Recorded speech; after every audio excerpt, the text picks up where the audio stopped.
歡迎來到新聞頻道，明星們很高興您訂閱了該頻道。肖戰獲賠精神損害撫慰金 1.6 萬元，勸其放棄索賠的聲音，實則是赤裸裸的道德綁架。近日，肖戰申請強制執行黑粉話題登上熱搜，引發廣泛關注。根據公開信息顯示，該名長期發布侮辱、誹謗內容的網絡賬號已被依法判決承擔法律責任，不僅需要向肖戰出具書面道歉聲明，還需支付約 1.6 萬元精神損害撫慰金。結果一經公布，不少網友直呼大快人心，認為這是對網絡暴力最直接、最有效的回擊。然而，令人意外的是，輿論場中也出現了一些極為刺眼的聲音。有部分網友以肖戰收入高不差錢為由，勸其格局大一點，主動放棄賠償，試圖將寬容與放棄維權強行畫上等號。這種看似站在道德高地的說法，本質上卻是典型的道德綁架，不僅站不住腳，也嚴重歪曲了法律維權的初衷。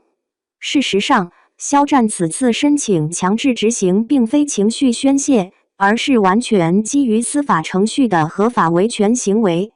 該名黑粉長期散布不實信息，對藝人名譽造成實質性侵害。法院依法判決其承擔相應責任，是對受害者權益的正當保護，也是對網絡環境的必要糾偏。維權從來不是計較錢多錢少，而是對侵權行為的明確態度。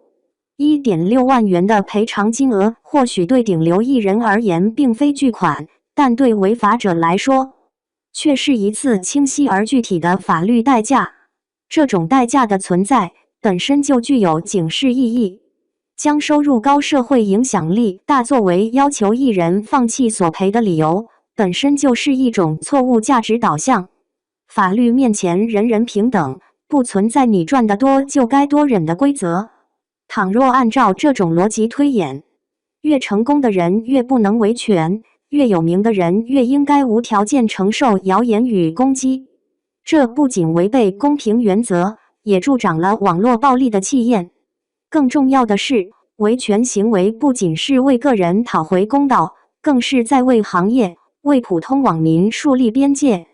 當公眾人物依法追責侵權者時，本質上是在告訴所有人，網絡不是法外之的，言論自由並不等於造謠自由。這並非肖戰第一次通過法律途徑維護自身權益。過去幾年中，多起黑粉被判公開道歉、經濟賠償的案例，已經反覆印證一個事實：網絡惡意重傷並非匿名就安全，更不是發完就跑的遊戲。遺憾的是，仍有部分人心存僥倖，認為人多力量大，賬號隱蔽就能逃避責任。但現實一次次證明，只要觸碰法律紅線，結果只有一個：賠錢、道歉、承擔後果。從評論區反饋來看，大多數網友與粉絲都明確站在支持肖戰維權的一方。不少人認為，只有持續依法追責，才能真正遏制網絡黑產與惡意造謠的滋生土壤。這種用法律說話的方式，遠比單純輿論爭吵更有力量。同時，也有理性聲音指出，可以存在不同審美、不同喜好，甚至可以不喜歡某位藝人，但前提是建立在事實與尊重基礎之上。一旦越界造謠、辱罵、人身攻擊，就必須承擔後果。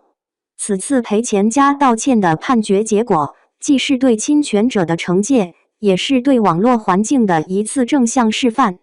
支持依法維權，不是偏袒明星，而是維護所有普通人應有的尊嚴與權利。希望未來的輿論場中，少一些道德綁架，多一些法治意識；少一點惡意宣洩，多一點理性表達。